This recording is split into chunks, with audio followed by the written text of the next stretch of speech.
But anyways, like I wasn't in the middle of it, but I experienced the people that like affected it because I lived in the city, so like the attack didn't happen in the city. It happened more like around the village area or cities that close nearby. So most of the people that do get attacked, they tend to like would come in a bigger, larger number. So to the city to seek refuge or to feel safe or whatever. And usually when they do that, they like come in a big number. So one day, you hanging out, there's a war going on, but it doesn't affect the city as much. And then all of a sudden you see people just walking down the street with their kids, their husband, or maybe they don't have like one bag and with nothing, no wallet, no food, no nothing, and they don't know nobody in that area. They just kind of wandering around, and sometimes those people would like find like abandoned buildings or abandoned schools or whatever. They would just kind of settle there, and then like during the nighttime they would go out and they would like to different houses and beg for like food or medicine or snack. So these are the people who are from the village. Yeah, people from the village. So when did the Civil War start in your country? I'm not sure, but from what I know so far, from what I heard from my parents, I believe it started it was like 80s, I believe. Okay.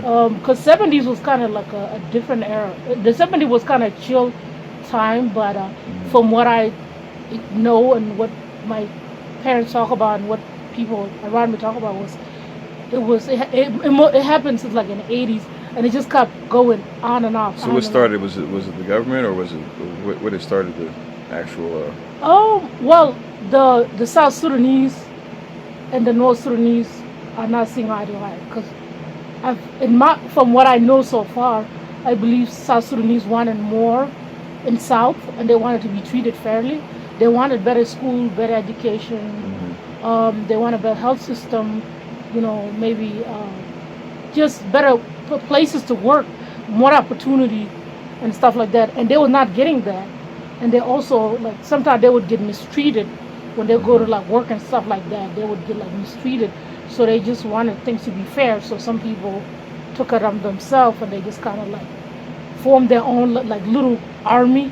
And they just kind of took off and they went to, the jungle, what they call the jungle, the forest, and they were, like, fighting against the government, like, as well. So why was the government fighting them? What is it? Why was the government fighting the? I think it's to control the people, because people were trying to rebel against the government, and they don't want. They feel like the country is not moving forward; it's moving backward. Okay. Because in the 70s, the country was amazing. Like the school was good, everything was going up, and then was it like government restrictions and stuff, or was it? Yeah, it was so much restriction, and it was like government was not putting money toward the people. They were just using it as like their own pocket. Like they just putting it in their pocket, and they're not like using it to develop the countries and stuff like that. And they put a lot of like restriction on people. It's like no alcohol. You can have a tobacco. And if catch you, especially if you're a Southern, and if you in the North, visiting a family or whatever. And they caught you like either drinking or all that stuff, they will give you a fine and they most likely to arrest you. So that's like one of the examples they control you. So what was the breaking point for the people? Was it just like after a while? I mean, what was the law that caused militias to form and stuff like that? What caused people to get armed and stuff? It wasn't more like a law. It was just something that happened over and over, because some people like kind of got sick of the people from the small area, or getting attacked by the government all the time and getting killed. So I think it was just more like people just kind of got sick of seeing that on a regular. It's like no pieces, like pretty much every month or every other few days something always go off, and I think people just kind of got sick of like government attacking people all the time. What would they attack people for? Sometime from what I was told by my parents or whatever, I believe they were just kind of trying to. It's almost like they're trying to create some type of genocide or intimidation, because there's no reason for them to attack those people. Those people were not the people who was against. They just living their life in a small town. But I think that's their way of trying to intimidate people and trying to create some type of genocide, because they're the one with like the guns and the rebel, or what they call them, the rebel, or the people who fight against the government, they don't get their guns or their protection from the government. They have to go from other neighbor countries around Africa to get their guns and to get their trucks and to get all that stuff. Because the government of Sudan would not support them because they know like they would have like allowed them to buy any like guns or trucks or recruit other people, they might get overthrown. So they was most likely like, and they were trying to like always trying to hunt them down, trying to see where they're at. They was like send soldier after those people who rebelled against the government, who trying to like stand for the people. They was send soldier after them, like they were trying to see if somebody can find where they're at, and then they trying to attack them on a regular. So. Yeah. So how about your own personal experience? Were you guys on the rebel side, or? I would say we're more on the rebel side because the rebels and us, we kind of experience similar stuff. And if you're not like Northern or you're not a person who's considered Arabs, you most likely you're gonna suffer, even though you're Sudanese. At least if you live in the city, but city between like the countryside and the north, if you're in the middle, you most likely be okay. But if you like in a village somewhere or if you're in the north somewhere, like you're gonna suffer. So I feel like a lot of people from Sudanese, especially the South Sudanese, I think it was just more like we just was fed up, and I feel like that's the most. That was it. Yeah. Just fed up with the government rules and stuff.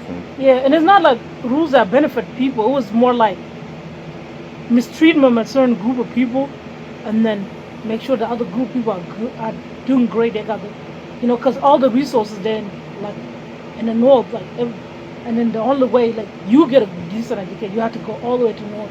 When you're in the south, it's almost like you have to like pay money to go to private school just to get a decent education, so you can go to like a better college. And the crazy thing is, in the 70s, like even like early 80s, they had like decent colleges in the south, but over the time, they kind of like they no longer supporting those colleges, so people had no choice but to like go to north to go get educated, because there was colleges in the south at the time, and there was great hospital.